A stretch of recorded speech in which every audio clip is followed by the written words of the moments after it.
வணக்கம் சொந்தங்களே, எல்லாரும் எப்படி இருக்கீங்க? இன்றைக்கி நம்ம பார்க்க போகிறது ராகி அடை.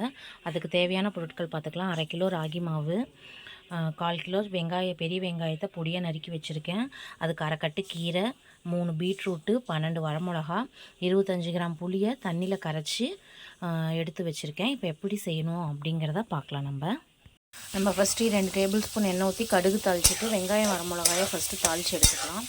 இது தாளித்து எடுத்தா நல்லா வதக்கி எடுத்துட்டு வதக்கின அப்புறம் நம்ம பொடியாக அரிஞ்சு வச்சுருக்க கீரை, பீட்ரூட் ரெண்டையும் போட்டு நல்லா வதக்கிக்கலாம். இப்போ கீரை பார்த்திங்கன்னா நான் இப்போ சிறுகீரை தான் பொடியாக நறுக்கி சேர்த்திருக்கேன். நீங்கள் எந்த கீரை வேணும்னாலும் சேர்த்துக்கலாம்.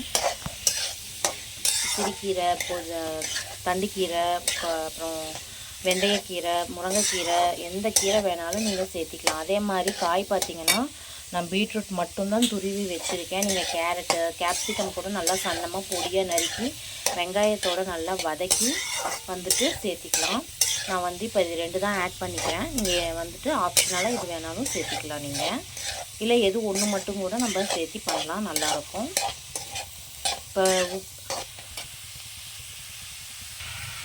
இப்போ இதுக்கு தேவையான அளவு உப்பை வெங்காயத்துலேயே போட்டு நல்லா வதக்கிக்கலாம். இப்போ நம்ம இது இப்போ பாதி நல்லா வதங்கியிருக்கு, கண்ணாடி மாதிரி நல்லா வதங்கி வந்துருச்சு. இப்போ நம்ம இதில் பார்த்திங்கன்னா பீட்ரூட்டும் கீரையும் போட்டு நல்லா வதக்கிக்கலாம். இப்போ பார்த்திங்கன்னா பீட்ரூட்டும் கீரையும் நல்லா நம்ம ஆட் பண்ணிட்டோம். இது கொஞ்சம் பாதி வதங்கின அப்புறம் நம்ம புளி கரைச்சி வச்சுருக்கோம் பார்த்திங்களா, அதையும் எடுத்து ஊற்றி கொஞ்சமாக வெல்லம் போட்டுக்கலாம். வெல்லம் எதுக்காகனா நம்ம புளி ஆட் பண்ணுறோம் இல்லைங்களா, அதுக்கோசரம் தான் வெல்லம் போடுறது. இல்லைன்னா ரொம்ப புளிக்கும். இதை வெல்லம் போட்டோம்னா அது ஈக்குவல் ஆகிடும். புளிப்பு, உப்பு, காரம் எல்லாமே ஈக்குவலாக இருக்கும். வெல்லம் போட்டால் டேஸ்ட்டும் நல்லாயிருக்கும் ரொம்பவே. இது நல்லா வதக்கின அப்புறம், இது பாதி வதங்கின அப்புறம் நம்ம புளி தண்ணி ஊற்றி கொஞ்சம் தண்ணியும் ஊற்றி நல்லா கொதிச்ச அப்புறம் ஸ்டவ் ஆஃப் பண்ணிடலாம். இப்போ பார்த்திங்கன்னா பாதி அளவுக்கு நல்லா வதங்கிருச்சு காய், கீரை, வெங்காயம் எல்லாமே. இப்போ இதில் நம்ம புளி தண்ணி ஆட் பண்ணிக்கலாம். நான் கரைச்சி வச்சுருக்க எல்லா புளி தண்ணியுமே ஆட் பண்ணிட்டேன்.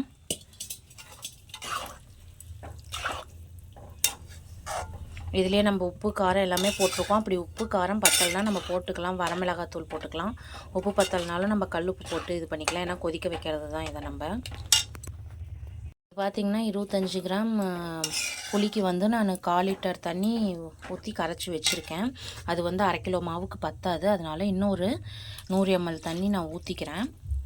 இது நல்லா கொதிக்கணும். நல்லா பச்சை வாசம் போகிற வரைக்கும் கொதிச்சு அப்புறம் நம்ம மாவு போட்டு கலந்துக்கலாம். வெல்லம் 1 டேபிள் ஸ்பூன்.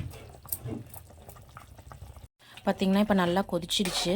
இதை உப்பு, புளிப்பு, காரம் எல்லாமே கொஞ்சம் தூக்கலாக இருந்தால் தான் நம்ம அடை மாதிரி தட்டுறப்ப நமக்கு அது எல்லாமே கரெக்டாக இருக்கும். டேஸ்ட்டு கம்மி கூட குறைய இருக்குது அப்படின்னா அப்புறம் டேஸ்ட் நல்லா இருக்காது.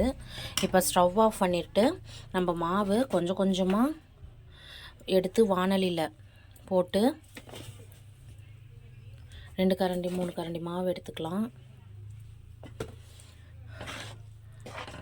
பாருங்கள், இந்த மாதிரி ஸ்டவ் ஆஃப் பண்ணிவிட்டு நீங்கள் கலந்து விட்டுட்டே இருந்தீங்கன்னா மாவு நல்லா மிக்ஸ் ஆகிடும்.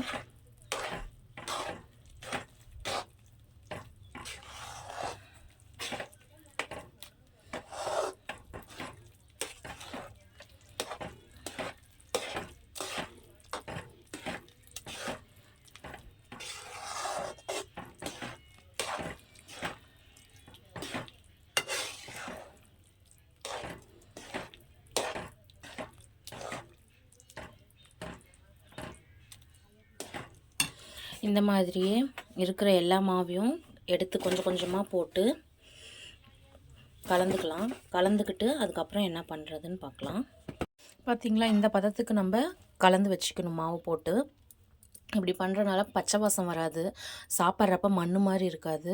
நம்ம கல்லில் போட்டு சுட்டு எடுக்கிறப்ப நல்லா சாஃப்டாக வரும். இது ஒரு 15 நிமிஷம் ஊறட்டுமா, கலந்து வச்சப்பறம் 15 நிமிஷம் ஊறின அப்புறம் 10 நிமிஷமோ 15 நிமிஷமோ ஊறின அப்புறம் நம்ம அடுப்பில் போட்டு தட்டி எடுத்துக்கலாம்.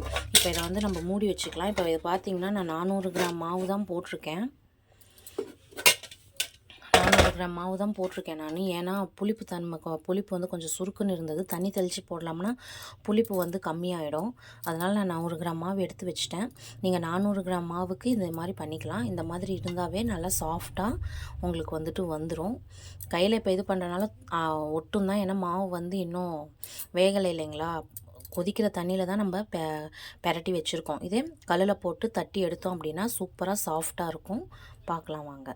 10 நிமிஷம் ஆச்சு. கல்லும் நல்லா பார்த்திங்கன்னா காஞ்சிடுச்சு. ஒரு கிணத்துல தண்ணி ஊற்றி வச்சுக்கோங்க. கை நனைச்சி சுடுறதுக்கோசரம். ஃபஸ்ட்டு கொஞ்சமாக எண்ணெய் அப்ளை பண்ணிக்கோங்க. கல்லில் எண்ணெய் அப்ளை பண்ணிவிட்டு சிம்மில் வச்சுக்கோங்க. ஃபஸ்ட்டு எண்ணெய் அப்ளை பண்ணிவிட்டு கையில் தண்ணி தொட்டு நல்லா ஒரு சின்ன ஒரு உருண்டையை எடுத்துக்கோங்க. இந்த மாதிரி தண்ணி பிடிச்சி உருண்டை பண்ணிங்கன்னா உங்களுக்கு வந்துட்டு கையில் ஒட்டாது மாவு. மறுபடியும் தண்ணி தொட்டு தட்டினீங்கன்னா நல்லா வந்துடும். இதே மாதிரி ஒரு 3 பால், ஒரு கல்லுக்கு 3 பால் நான் 3 அடை தட்டுவேன். அதே அளவு மாவு உருட்டிட்டு கல்லில் வச்சுட்டு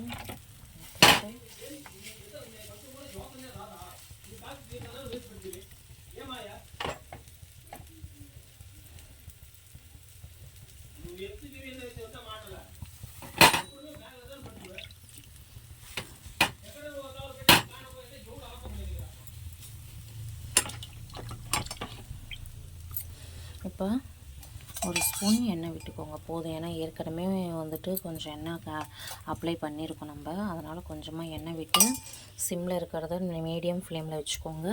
மூடி வச்சுட்டு நீங்கள் சுட்டிங்கன்னா சூப்பராக இருக்கும். இப்போ பார்த்தீங்கன்னா நல்லா ஒன் சைடு வெந்துருச்சு. இதை இப்போ திருப்பி போட்டுக்கலாம். நல்லா கீழே எண்ணெய் தடவி இது பண்ணிங்கன்னா வந்துட்டு உங்களுக்கு கீழே ஒட்டாமல் வரும். கொஞ்சம் இதாகிடுச்சு. நான் பெரிய ஹை ஃப்ளேமில் வச்சுட்டு நான் அந்தாண்ட போயிட்டேன். அதனால தான் நீங்கள் சிம்லேயே வச்சு நல்லா மீடியம் ஃப்ளேமில் வச்சு நல்லா பண்ணிங்கன்னா நல்லா வரும். இப்போ அடுத்த சைடு திருப்பின அப்புறம் எப்படி இருக்குன்னு பார்க்கலாம். இப்போ பார்த்தீங்கன்னா இன்னொரு சைடும் நல்லா வெந்திருக்கு. நல்லா கலரும் மாறிடுச்சு, எதுவும் ஒட்டலை. இப்போ எப்படி இருக்குன்னு பார்க்கலாம். பார்த்தீங்களா மீடியம் ஃப்ளேமில் வச்சு செஞ்சது சரியாக இருக்குது. எதுவுமே கருக்கலை, எதுவும் ஆகலை. மீடியம் ஃப்ளேமில் வச்சு செஞ்சோம்னா கரெக்டாக வந்துடும். கீழே ஒட்டாமல் இருக்கிறது கொஞ்சம் எண்ணெய் விட்டு சுட்டோம்னா கீழே ஒட்டாமல் வரும். சரிங்களா. அங்கே பார்த்தீங்களா நல்லா சாஃப்டாக எப்படி இருக்குன்ட்டு. நல்லா சாஃப்டாக மெதுன்னு இருக்குது. இதை வந்து நல்லா இப்போ பாருங்கள் கையில் ஒட்டவே இல்லை. கையில் எதுவுமே ஒட்டலை. நல்லா வெந்திருக்கு. எல்லோரும் வீட்டில் செஞ்சு பாருங்கள். எல்லாருக்கும் ரொம்பவே பிடிக்கும். நல்லா புளிப்பாக காரமாக இருக்கிறதுக்கு எல்லாருமே விரும்பி சாப்பிடுவாங்க. ராகி அடிக்கடி சேர்த்திக்கோங்க. உடம்புக்கு ரொம்பவே நல்லது. குழந்தைங்களுக்கு ஏதாவது ஒன்று செஞ்சு கொடுங்க. கூழ் அது அந்த மாதிரிலாம் கொடுத்தா ஒவ்வொரு குழந்தைங்க குடிப்பாங்க, ஒவ்வொரு குழந்தைங்க குடிக்க மாட்டாங்க. இந்த மாதிரி இதிலே கேரட்டு, பீட்ரூட்டு, கேப்சிகம்மு இதெல்லாம் போட்டு கீரையெல்லாம் போட்டு கொடுத்தா கூட நல்லா விரும்பி சாப்பிடுவாங்க. ஒரு சில குழந்தைங்க கீரையெல்லாம் சாப்பிட மாட்டாங்க. அவங்களுக்கு இந்த மாதிரிலாம் இதிலெல்லாம் போட்டு கொடுத்தீங்கன்னா அவங்களுக்கு இருக்கிறதே தெரியாது, சாப்பிடுவாங்க. கீரையோட சத்து குழந்தைங்களுக்கு, கீரை, ராகி, வெஜிடபிள்ஸ் எல்லாரோட சத்தும் குழந்தைங்களுக்கு தாராளமாக உடம்புக்கு தேவையான அளவுக்கு அந்த அன்னைக்கு தேவையானது கரெக்டாக இருக்கும். எல்லோரும் ட்ரை பண்ணுங்கள். நன்றி நண்பர்களே.